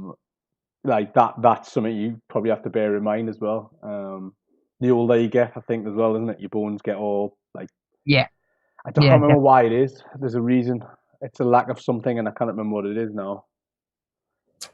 It could obviously potentially due to sort of dietary and hormonal changes as well later on in life. But like you say, it's normally a lack of having developed that density over years through training and stuff like that as well. It's just sort of it's just something starting to degrade a little bit. Like as is totally natural, and probably as well if you've not had your muscular system strengthened to take the strain off the bones as well, then they are going to be a little bit more brittle. They are going to be easier to break. It is something to do with the sort of inside wall of the bone as well, and the way that it's sort of built up. And then, like I say, it just chemically it sort of changes and becomes so much easier to break and to fracture. And like you've said, buddy, it can just through a little bit of resistance training. You're not talking like big old heavy deadlifts and squats and stuff like that. Just doing a little bit of something can be enough to improve that bone density just from that resistance itself. It's literally sort of like almost like strengthening the bone, really, but you're not. But that's sort of the effect that you get as well. So you're strengthening your muscular system and your skeletal system at the same time when you're training and when you're exercising, and doing some of that resistance stuff. Which is why it always seems a shame to me when you see people just running and running and running on the treadmill, like for reasons other than the fact that they want to get better at running, other than they want to do a marathon or a park run or a race for life or whatever it is. Like if you're training to be better at running, that's fine, that's awesome. But if you're just doing it to be fitter and lose a little bit of weight, you're missing out on the benefits of resistance training. And you're not going to just accidentally look like Arnold Schwarzenegger overnight because you pick up a couple of dumbbells and do some like shoulder flies or something like that. It just doesn't happen by accident. So like again, just a really, really good reason why we should be doing at least a little bit of resistance training. And that's all of us. I've had clients 80, 82, 83 years old, resistance training, because it's a case of, again, use it or lose it. Like if we don't do it now, it's only going to be harder in a year, 2 years, 3 years as you get older and you're suffering the negative effects even more. There's no better time to start than now, because you're going to start to feel the benefits and the results a lot sooner. Now is the best time to start, guys. And if you're on the fence about doing any resistance training, that might just swing you in the right direction, because like I say, you don't just accidentally put a load of muscle on, you don't just accidentally end up really broad-shouldered.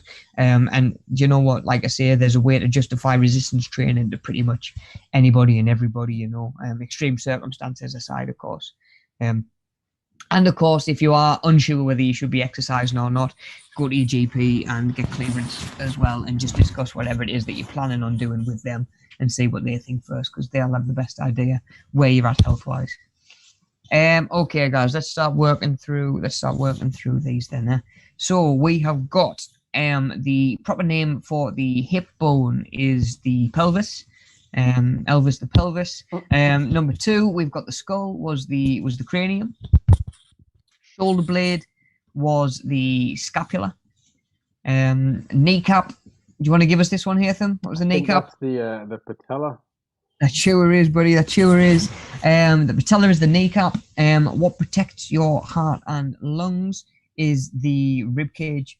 Yeah. So obviously, sort of encircling the whole the heart and lung system, keeping it nice and safe is your rib cage.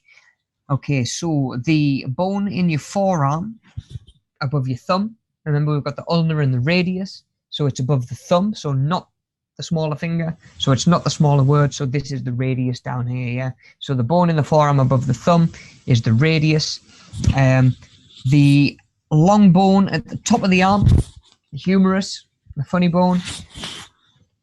The large lower leg bone at the front. So lower leg bone, we're down there obviously between your knee and your ankle, and then the large one at the front is the tibia, and we're talking about the shin bone there. Okay, number 9 was the collarbone, which is the clavicle. 10 is the smaller lower leg bone at the back. So we've already had tibia, so this one is fibula, the smaller one at the back. Then we've got toes and fingers. Of course, we've got phalanges. Yeah, remember, we've got our phalanges are our toes and fingers. Our carpals and tarsals make up the sort of like the palm of your hand itself rather than the fingertips and the fingers. The long bone at the top of the leg is the femur, biggest single bone in the body. Nasty one to break. 13 is the breastbone, is the sternum. Again, also works to protect the ribs and the lungs and the heart as well. Gives us a lot of support and structure. And then, of course, we've got number 14, the bone in the forearm above the little finger. So we had the radius from the thumb. We know that the other one is the ulnar down the outside from the little finger as well. And that is the skeleton quiz done and dusted. Let us know how you got on, guys. Again, if there's any of those that you still feel like you're struggling with, please drop me an email and let me know, and we'll try and find a way to, whatever it is that you're struggling to remember, we'll find a way around it. You know, we'll find a way to make that information sort of stick. Okay, guys. So just to sort of lead us into the back end of the session and the last sort of thing that we want to look at, we're thinking about the types of joints that we've actually got. It's something that I sort of mentioned earlier on. Of course, Hatham has mentioned our hip being our ball and socket joint that's going to move in a lot of different directions. And then I'd sort of mentioned that our elbow is a totally different joint and it only really opens and closes like that. Yeah, so we've got different types of joints in our body, and again, none of them are where they are by accident. You know, they're all very, very sort of deliberate. They've got specific jobs. So we've got different types of these joints in the body. So, for example, the first one we could look at would be called a pivot joint. And it does, again, we've all seen Friends. We all know what pivot means, you know, pivot. It allows rotation on sort of around a central axis pretty much. So what we've got, and the best example that we've got in the body is probably in the neck vertebrae, those ones in the cervical sort of spine higher up. Of course, I hope you tilt your head side to side. If you just think about it from a survival point of view, like how much more of an easy target are we if we can't literally just turn our head side to side and we can only see what's in front of us? You know, we aren't like most prey where the eyes will be set on the outside of the head to give a much clearer sort of and a much broader sort of view. If you've ever noticed, like a predator, a wolf, like a hunter animal, the eyes are really, really dead central and they're like dead set for look ahead and I'm going to focus on my target. A prey is a lot more, like I say, eyes on the outside of there, on like more around to the side, and they're given a much more sort of, maybe it's not fully 360, but more allowing more angle of sort of vision and a bigger range of vision as well. So we actually can sort of counteract the fact that we've kind of at times be both prey and predator, you know. And again, you know, that pivot joint in our neck just helps us, like I say, just look side to side. And again, that's one that you move pretty much, you're going to move it every day. You might just do a little bit of stretching on the morning, but you're moving that pivot joint, you know, without really thinking about it, like I say, looking side to side. Okay, then we've got our hinge joint, which is that is the elbow joint, you know, or that is the elbow joint is an example of a hinge joint, and it exactly like it sounds like a door hinge. It allows like a swinging motion, exactly like a door hinge will open and close. The elbow does exactly the same, you know. It's the exact same sort of mechanics going on there, really, you know. And like I say, we've got them in the elbow, in the ankles. They work the same. Fingers, toes, knees, they're all hinges. You know, you can move forward, you can come backwards. You know, like there's like I say, they're there for a reason. They move the way that they do for a reason. It would be pretty surreal to have like a ball and a socket joint like in your neck. Like, you know what I mean? Like if your head just like sat in a socket, you'd probably have a little bit more. You'd go all the way around, wouldn't you? Like you'd be like an owl. Yeah, yeah, yeah, definitely. The projectile vomit is, of course, optional. Yeah. That's when you've just eaten a load of junk food. That is. Yeah. Or done the bleep test, or 1 too many burpees. Yeah. I'd be it would be nice to be like an owl maybe, but it would come with its own problems, I'm sure. Yeah. Well, let's just think, mate. Like the back of your t-shirt would have to be as snazzy as the front. Like there you go. Like third world, like first world problems, mate. You know. Checking your blind spot would be a bit easier. Yes, it would. Yeah. It would be a damn sight easier to check your blind spot. Yeah, you're right. Right, guys, where are we? So we've done the hinge joint. Right, where are we? So we've got the saddle joint. Yeah, got the saddle joint. So it's similar to hinge joints, but it's going to give you a little bit of a bigger range of motion. So almost like the thumb. So very, very similar where it'll sort of come backwards and forwards, but there's a little bit more articulation there in your thumb joint than that is sort of within your fingers as well. You can wave them forwards and backwards. You can't do no funky circles with your fingers, that's for sure. So yeah, your thumb joint is totally different, and it's what we would refer to as like as a saddle joint.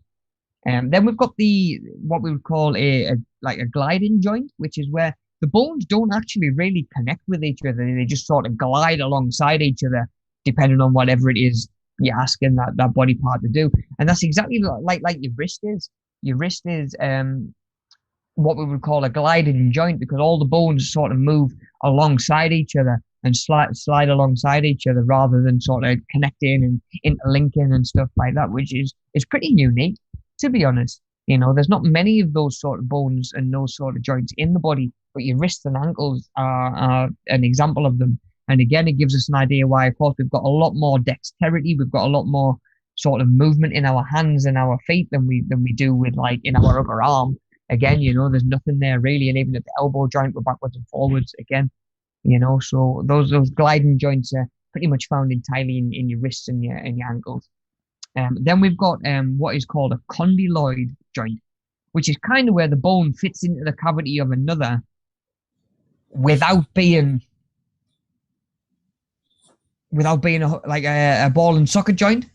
Yeah, so it's almost like if you've got a bone where the bottom of it is sort of shaped like that, and you've got a second bone where the top of it is shaped like that and it fits in there nicely, that would be a condyloid joint, yeah? Whereas a ball and socket joint is going to be totally sort of, obviously sort of within that joint and moving that way, which is why, of course, that dislocation and that coming out of that socket causes a lot of pain and potentially even cracks and chips on its way out as well, because that is really not meant to come out of there, you know. Whereas, like I say, a condyloid joint, like we can see the example is in the wrist, you know, the wrist sort of joins here, and then there's almost like a cavity in the wrist for those two to sort of just connect together, and that is what we call a condyloid joint. And I believe the part of the ankle joint is exactly the same as well.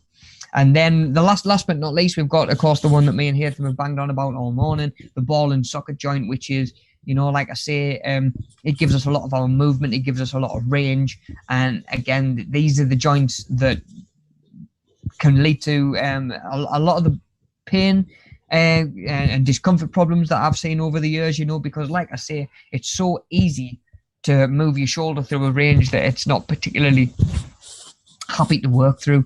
You know, like I say, you do a leg extension where you work on your thigh muscle and you work on a hinge joint. In fact, just to make it a bit easier to demonstrate, we'll make that a bicep curl. So if you're doing a bicep curl and this hinge is working to bring it towards you, you can't really put any strain on this muscle or this joint through a range that is going to cause it any pain. But you think about if you've got your shoulder joint and you've got this muscle here, this muscle there, and there's another one on the back. So you might go to work through a range where this muscle should be working, but you're in a position where this muscle here is actually working. And again, you've got a muscle firing at the wrong time. That is why you're going to end up getting pain and tension elsewhere, and stuff pulling that shoulder joint into positions that's going to, like Hatham says, has a knock-on effect elsewhere in the body as well. You know, so again, gives us a good idea of not only how we move, but how we can ensure that we can move well for a long time, hopefully long into our lives, you know, and like I say, prevention is better than cure. Don't wait till things start hurting to start trying to get on top of them and start to deal with them. Like I say, now's the best time before, hopefully, touch wood, before you're feeling any pain. If you're already getting a little bit of pain and discomfort, and, you know, maybe it's even been mentioned by the doctor, try doing a little bit of exercise, a little bit of resistance training, well, that's even more of a no-brainer, you know. Now's the time to start. But again, if you're not sure, go and check with your GP and just get clearance before you start any new sort of fitness journey, you know. Okay, guys, cool. So we can get a bit more of an idea about how these joints actually do sort of fit together through this picture that we've got here as well. So we can see sort of like a hinge joint. We can see how the pivot joint would, of course, sit on that main central axis and let you pivot side to side. Ball and socket joint, like I say, where the ball is literally like in the socket and held in the socket, or should be held in the socket. The saddle joint that we've got in the thumb, which is again where we get a little bit more movement in the thumb as opposed to this hinge joint there. The condyloid is the one where the bone sits in the cavity of the other, so we can see that this bone at the top naturally sort of fits into the shape of the bone underneath it. That's the condyloid joint, as opposed to the ball and socket joint. And then, like I say, the gliding joints as well, where the bones don't actually join to each other, they just sort of glide alongside each other and sort of move around each other, sort of thing, you know. So yeah, again, just using that, we can visualize and start to get an idea how these joints actually fit in the body and the way that they help us move in the way that we move. You know, there is a lot of there's a lot of different examples of these joints throughout the body, you know. So again, you know, just gives us an idea why we need to be training right and making sure that we're moving right as well, you know, because as much as a muscular problem is probably going to be more common, and like I say, a lot of the stuff that I've dealt with over the years has actually turned out to be muscular. You know, you can find that once the problem is the bone, or gets to the bone, it becomes a lot harder to deal with, you know, sort of like Hatham mentioned earlier on, especially if you start to get stress fractures and cracks and stuff like that. You know, it's easier to deal with a problem with a muscle usually than it is to deal with a problem with a bone, you know. So again, get a little bit of resistance training in. We want to be working those those muscles to take some of that strain off of the actual skeleton as well. You know, I don't know anybody that's ever started doing a bit of resistance training and after a month or two feels worse for it. You know, it's one of them where, like, I can understand totally, like, the first couple of weeks, yeah, you're probably gonna ache, you're probably gonna hurt, because you're maybe using muscles that have never been used for years, decades, you know. But in time, you know, you do feel better for it, you know. There's been times throughout lockdown where I've found it difficult to be getting training in and exercise in, as I'm sure like a lot of people have as well. And you know what, like, when you get back to it, you just feel so much better, you know, buddy. I'm sure, obviously, I know that you've had breaks from your training as well, you know, but through injuries, through illness.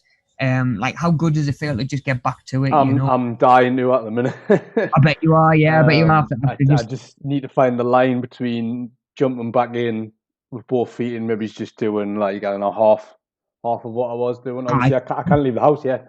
I'm still in isolation for 2 more days. But I went out. I sat outside for a bit the other day. And you know, I just messed about, did some kick-ups with the ball, and I felt physically shattered. And I was like, "Did you? Yeah, it's too early. Yeah. It's far too early to be doing it." Like, I physically sweating, and my heart rate was like well over 150, and I was like, "This is not right." Yeah. So it's just, if anyone's struggling with that, especially, I think illness, just I mean, that was within a week of getting, COVID. So I think just finding that line really, and maybe speaking to like someone who knows about it or having a look online. I think the NHS have published a bunch of guidance on it. What about like going about back like to returning, exercise and stuff like that after COVID? I think they reckon a blanket statement's about 4 weeks before you be back to normal, like whatever your normal level was. Right. Okay. Fully. But Yeah. it's different for everyone. Do you know what I mean? Like, Of course it is. I think if you can do it, you'll know straight away whether you're physically exhausted and whether you should stop or not as well. That's the thing. Listen to your body, especially with injuries and illness. I think even just having like a cold, it's easy to train with one, but you probably make what would be a week off last 3 weeks of just poor training. You're not really getting anywhere. You might just about keep yourself on the level. Yeah. You'll be absolutely exhausted. You'll be so run down, and you'll probably be more likely to get ill again. Well, exactly. Rest is part of the program. We've got to we're breaking our body down when we're training. You've got to let your body recover as well. Exactly like you say, buddy. And sometimes rushing back and trying to do too much too soon can actually make the problem last that little bit longer as well. Or sometimes if it's an injury, forever. If you don't let it heal properly in the first place, you're going to be carrying that probably for the rest of your life in some way, shape, or form. Yeah, of course. I've seen athletes over the years that rush back from an injury to I don't know, maybe get back in a season where they're pushing for a title or a championship or something like that, and that player might never be the same again, like you say, just from the way that they heal as well. So yeah, sometimes again it's knowing when's the right time to go back to it and how much there is to do as well, because it's one of them as well, and I've done it myself. Like you get over an illness and you think, okay, like now. Bang, I'm back. Yeah. Pottering around the house and just like existing doesn't really hurt anymore and isn't such a struggle. And then you go to do like even just half an hour of like moderate training and it's like, okay, my body's quite happy operating here now, but I'm now asking it to work at this level and it's saying like, no, I'm not there yet. I'm not there. And that is where, again, sometimes you can actually give your body more work to do. You think about recovery in terms of repairing cells and just restoring the body post-workout. It's so much harder for the body to do that when it is elsewhere focused on fighting this infection or this illness or whatever it might be, so yeah. Like I say, I think the difficulty I always have is finding the line, because if you do nothing, you're not going to feel any better either. Like if you do absolutely nothing like that, and that's what I feel like at the minute. I feel like I'm just, for the last week, I've just sort of rotted away and didn't know. Mm-hmm. And the longer you leave it, the harder it is to go back. I think mentally as well. That's for sure. But you want a release of all the good chemicals as well, don't you? You want to, like, that's gonna light exercise is gonna bring you back around probably quicker. But if you cross the line between light and then it becomes like really you exerted yourself, then your body's working too hard. So yeah. You'll know the second you go outside and start walking, you'll get so far, or the second you start lifting something and your heart rate's flying and sweating, you know when your body's not ready. Yeah, that's definitely my advice. Ease back in. If you've taken a little bit of time off. Now, again, I'm aware that anybody, certainly after the last year, we might only now be thinking about, okay, right, I'm going to get back on top of my fitness. I want to get more active. I want to be a little bit healthier, sort of post lockdown, and maybe you're thinking about getting started now. And you know what? That's absolutely amazing. If like the intent is there to go and do it and you're sort of chomping at the bit and you're like a coiled spring ready to go, my advice would be just don't sicken yourself off straight away. And don't do too much at first, because do you know what? Like, it's so easy to think to yourself, oh, do you know what? When I used to do this, I used to recover fine. But like, we might not admit to ourselves that was 10 years ago, 20 years ago, and your body adapts to your lifestyle, really. And if your lifestyle doesn't involve running around playing five-a-side or like at football or, going to the gym and doing that sort of thing, you are going to feel it. It is going to be quite a big shock to the system. And you're probably going to need some recovery time in between sessions as well, so it's being realistic, I think, as well, and not thinking to yourself, right, I'm going to start the gym and I'm going to be going like 5, 6, 7 days a week. And then you wake up on day 2 and you can't move. And you're like, oh, I've made a mistake here, because then you're already not hitting your goals that you've set yourself. although they're pretty unrealistic goals, really, to say I'm going to go to the gym 7 days a week when going once is going to be enough to have you in like a little bit of stiffness and a little bit of pain, you know. So we've got to make sure that we take that time to sort of recover between sessions as well. Otherwise, you're pretty much just giving your body more of a backlog to catch up with as well. It's a case of, oh, I know that you haven't sort of recovered from Monday's session yet, but now we're going to do another one on Tuesday and another one on Wednesday, and your body's like, come on, like, help us keep up. Like, you know what it's like if you've got tasks to do and more people are just sliding more in front of you. Like, oh, well, you do this when you're done, will you do that when you're done? And your body's going to be exactly the same, and your body's going to crash. You know, like on a computer where you queue up so many commands and programs and stuff that just goes, nah, not having it. Your body's going to do exactly the same and struggle to just keep up and recover. And that's if you're eating good foods as well, you know. So again, that's even if your diet is absolutely bang on. And I'm guessing if we're just coming back around to exercise and a bit of a fitness journey as well, guessing that diet is something that we're going to be reflecting on as well at some point, because I don't know anybody who doesn't train and exercise that eats like they do, if that makes sense. It's so funny because the people that exercise and are burning calories and getting that exercise and that movement in could probably get away with a less strict diet. You know, you can afford some of the snacks and some of the nice stuff because you're burning it off. But yeah, I tend to find that if someone's training, they want to get the most out of their training as possible. Whereas you've got someone in the complete opposite mindset who is, I'm not doing any exercise. Those are the people who really you would say should be thinking about their food choices a little bit more if they're not getting the exercise in to burn stuff off. But like I said, we're funny creatures how we tend to either be doing both or neither, you know, rather than just one or the other, you know. So of course both of them together is going to give the best results. You can't out-train a bad diet, and if you're just eating right and not doing any exercise, you're going to miss out on a lot of those benefits as well. So we need to have that mix of both as well, and it's longevity as well as feeling good day to day as well, you know, making sure that we're getting the vitamins, the minerals, the nutrients in there that we need as well, because of course it's not just a case of eating for weight loss and weight gain, which is I think where it's really easy to get into that mindset of, you know, like, oh, I'm losing weight, but are you healthy? You know, are you getting what your body actually needs, or are you starving yourself of a lot of stuff that your body actually needs? You know, would you be better off slowing down that weight loss, you know, from £2-3 a week to £1 a week, but make sure you're getting in the foods that your body actually needs? You know, I would say probably yes. You know, slow and steady. You know, you don't want to really be losing more than £1 or £2 a week. Certainly for it to be sustainable. But yeah, just something to think about as well, of course, because now we can think about how these joints work. We can think about, of course, how our food choices are going to impact them as well. We need oils, we need good fats, you know, not saturated fats that's going to sit in your arteries and your veins, that's going to stop blood getting to where it needs to be. We need good fats, we need fish oils, do you know what I mean? We need omega-3 to lubricate these joints as well, you know, and to make sure that these bones aren't grinding off each other when they're moving. Sort of like Haytham mentioned earlier on with the ball and socket joint again, you know, we need to make sure that we're protecting these joints as much as we can, and that is where your cartilage comes in.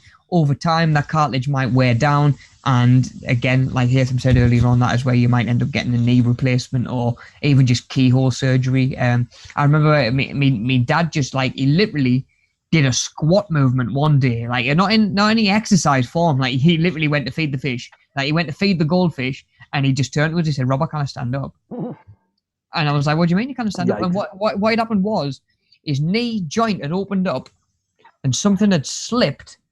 So when he was trying to close the knee joint and straighten his leg out again, it wouldn't, because the cartilage had slipped from there to there, and it was getting stuck and causing pain. So we actually had to get keyhole surgery. This part of the bone was shaved off so it would fit under that part of the movement again. You know, so he's actually had cartilage removed to help with the movement. But again, do you know what? Like, that was where I said to him, like, you don't need to be running. Like, stop doing these runs where you're going out and pounding on the concrete for like a couple of hours at a time when you don't even play five-a-side anymore. You don't even run these days. You know what I mean? So like, get your bike out, go out on your mountain bike, and do you know what I mean? It takes away all of that impact as well. Like I'm always saying, if you love running and running's your thing, that's awesome. Like, there's no problem with that at all. But if you're doing a lot of running and, like I say, pavement pounding just to keep your heart working and your lungs working and burn some calories off. There's other ways to do it that doesn't have quite as much impact on your body. And like I say, that was where me dad realized, look, I can't be doing this to me body sort of a couple of times a week. It's leaving wear and tear, and it's causing the issues, so yeah, just hopefully gives us a little bit of something to think about as well. And it might have you thinking about your own fitness and your own daily routines. Maybe you're doing stuff day to day to look after your muscles. Is there more that we could be doing to look after your skeleton as well? And that might even be stuff like stretching. Do you know what I mean? Work out with some tension, get rid of some tension, make sure the bones are where they should be and sitting in a way that they should be, rather than getting sort of your kneecap pulled over to one side because your outer muscle of your thigh is stronger than the inside or something like that, and thinking about those imbalances. And that'll about do us for today then, guys. So I know that there's a lot of new terminology there to sort of remember, and there's a lot of new words that you might never come across before. And they can be a little bit harder to sort of memorize and sort of save to memory. And the way that I do it, or the way that I always did it, and again, when I was studying for my PT course, I would go to something like this, just a diagram of just like the picture of the skeleton. And again, just work your way through, do the more obvious ones, process of elimination, take others out the way, and again, work on one at a time. Can you label it, cover it over, see if you can remember what it was, uncover it, did you get it right, focus on getting one right, then move on to the next one. Maybe start with some of the ones that you feel as though you've nearly got down but not quite, and then you can work towards some of the harder ones as well. But that's always the way that I've done it, test yourself, test your memory, come back to old stuff, and like I say, a couple of times visiting the material, and a lot of these words I'll start to feel a little bit more familiar, and like I say, hopefully you start to resonate a little bit more as well. So next week, guys, we've got a big session coming up next week. We're going to be looking a lot at nutrition and eating habits. It links obviously a lot into what we've talked about this morning and throughout the rest of the course as well, because that saying, you are what you eat. Literally, your body uses what you put in your body to repair cells, to repair like skin and stuff like that. Bless you. Thank you. So yeah, our body is literally using the fuel that we put in. It's exactly the same. If you put a load of like really, really poor quality fuel in your car, it's going to start to sort of affect the engine, and it's going to start to affect the pipes and all of that sort of thing as well over time. If you're putting really, really high quality stuff in, not so much, and your food's going to be exactly the same. Your skin's going to look better, your hair will look better, like all of that sort of thing. It's not just about, like we say, losing weight, gaining weight, because, in a lot of cases, it's a figure, it's a number, your actual physical weight, and it certainly doesn't tell you your value as a person, that's for sure. Like a scale will only tell you how heavy you are. There's more to it than that. We want to feel good, we don't just want to be light. And it goes the other way. Like, I wouldn't want to be like 16 stone of like pure muscle and mass if I was uncomfortable, if I couldn't breathe, if I couldn't lay down without my airway getting constricted, So again, we've got to be thinking about the food and the quality of the food that goes in. And we're going to actually have a good look at some of the eating habits that can get us into a little bit of a hole, talking about associated eating and paired eating and stuff like that. Like, if you have a cuppa, do you feel like you have to have a couple of biscuits? If you go to the cinema, do you feel as though you have to get popcorn? Like that sort of thing. And it's so easy to pair these things up in our mind and get into some bad eating habits as well. So we're going to, next week, we'll have a look at some of the more common ones that I've come across, certainly in my time as a PT. And then, yeah, we'll get a look at a little bit more of the nutrition side of things as well, because I'm fully aware that we've got two ends of the spectrum to deal with. We've got the energy that sort of comes into your body, which is the food that you intake, and the energy that goes out of your body, and that's the exercise and the activity that we're getting in as well. So we've got to look at both ends of that spectrum as well and learn how to sort of manage both ends of that scale as well. So guys, we'll call it there then. We will be back, as always, we'll be back next Wednesday, 10 till 12, and we'll be looking at all of that good stuff to do with food and nutrition. As always, guys, please don't forget to just fill in the short little survey that is in the description for the video today. massively appreciate it. You know, it's not even 30 seconds. It lets us know what we're doing well, and of course where we can be sort of meeting and suiting you guys even better, you know. So again, appreciate that, guys. Thank you in advance. So yeah, unless you have anything to add, buddy, I'm sure the link to the fitness video is in the description. It's in the chat as well. Just noticed Atham's put it in the chat there as well. So the survey and the fitness video are in the chat. Remember, as always, the fitness video is just one that I've sort of recommended for today. If you're feeling something different, still follow that link. It'll take you to our YouTube playlist that's got all of our fitness videos in there. So if you're just feeling like a nice stretch this morning, there's a video on there for that. You might be thinking that you just want to do some upper body work or some ab work. Go on, there'll be something on there for that as well. So by all means, have a little bit of a look. Let us know how you're getting on. And of course, as always, reach out to me, drop me an email if you've got any questions, any problems. My email is in the description for the video as well. And most of you should have it by now as well, of course, because I've been emailing out video links to sessions and stuff like that. While I remember as well, while I think about it, if you're missing any sessions, or if you have missed any sessions, maybe you've joined onto the course partway through and you know you haven't got the sessions that you've missed, let me know again and I'll make sure to get those sessions and those like the relevant links sort of sent out to you. Failing that, guys, like I say, if I don't hear anything, I will be back and we will be back next Wednesday to do it all again. In the meantime, guys, stay safe, look after yourselves, and have a good week, you know. See you later on, guys. Take it easy. Take care, man. See you guys. Right. Yeah.